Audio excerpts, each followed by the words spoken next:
ప్రియమైన దేవుని పిల్లలారా, ప్రభువైన యేసుక్రీస్తు వారి పేరట మీ అందరికీ వందనాలు.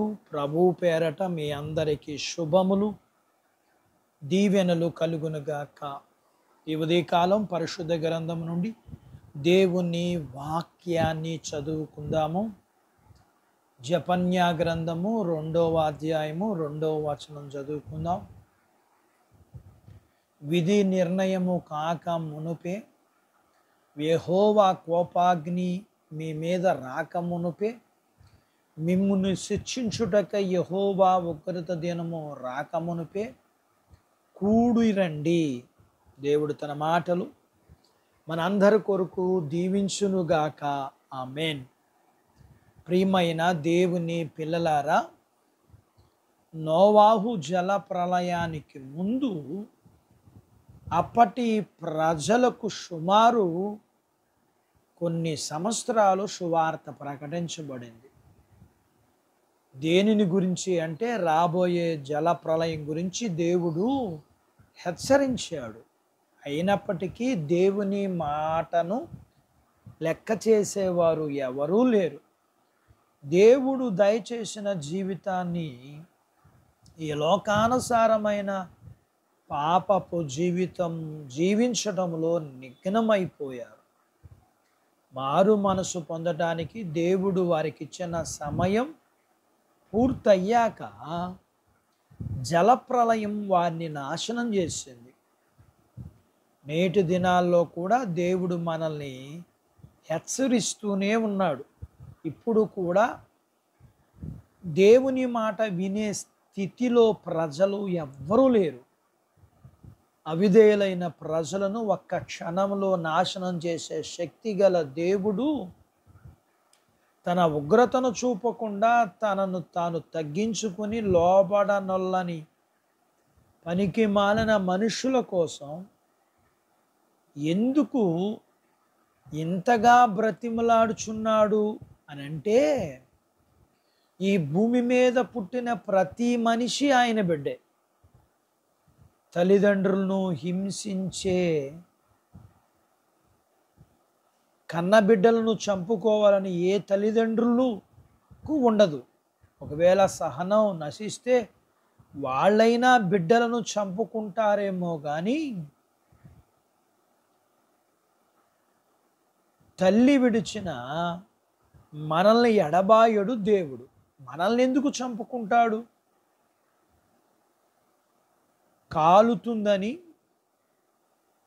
తెలియని పసిపిల్లలు నిప్పు పట్టుకోబోతుంటే మనం చూస్తూ ఊరుకోం కదా. అలాగే పాపమునకు జీతం మరణం అని తెలియని వారిని రక్షించడానికి దేవుడు ఎన్నో ప్రయత్నాలు చేస్తుంటాడు. షుగరు వ్యాధి ఉన్నవారు శరీరానికి గాయం కాకుండా చాలా జాగ్రత్త పడతారు. ఎందుకంటే ఏదైనా గాయమైతే అది త్వరగా మానదు. ఒకవేళ కాలికో చేతికో ఏదైనా గాయమైనా ఎన్ని మందులు వాడినా తగ్గకపోతే గాయమైన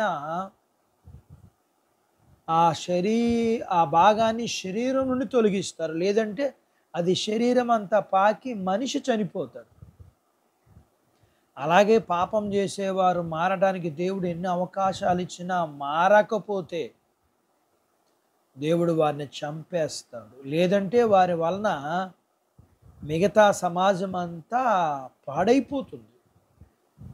దుర్మార్గులైన పనులు చేస్తూ అమాయకులైన వారిని బాధ పెట్టినప్పుడు దేవునికి చాలా కోపం వస్తుంది. అలా అని దేవుడు వెంటనే శిక్షించడు. చేసిన తప్పుకు శిక్ష వెంటనే రాకపోతే మనుషులు హృదయపూర్వకంగా పాపం చేస్తూనే ఉంటారు. ఇలాంటి వారిని దేవుడు ఉపేక్షించడం, దేవుని కోపం రాకమునుపే మారు మనసు పొందుదాం. అట్టి బాధ్యత దేవుడు మనకు దయచేయునుగాక. దేవుడు తన మాటలు మన కొరకు దీవించునుగాక. ఆమేన్. ప్రార్థించుకుందాం. నాతో పాటు ఏకీభవించండి. మమ్ములను మిక్కిలిగా ప్రేమించిన మా ప్రియ పరలోకపు తండ్రి, మీ పరిశుద్ధ నామమును బట్టి మీకు వందనాలు. ఈ ఉదయకాలం మేము మా జీవితంలో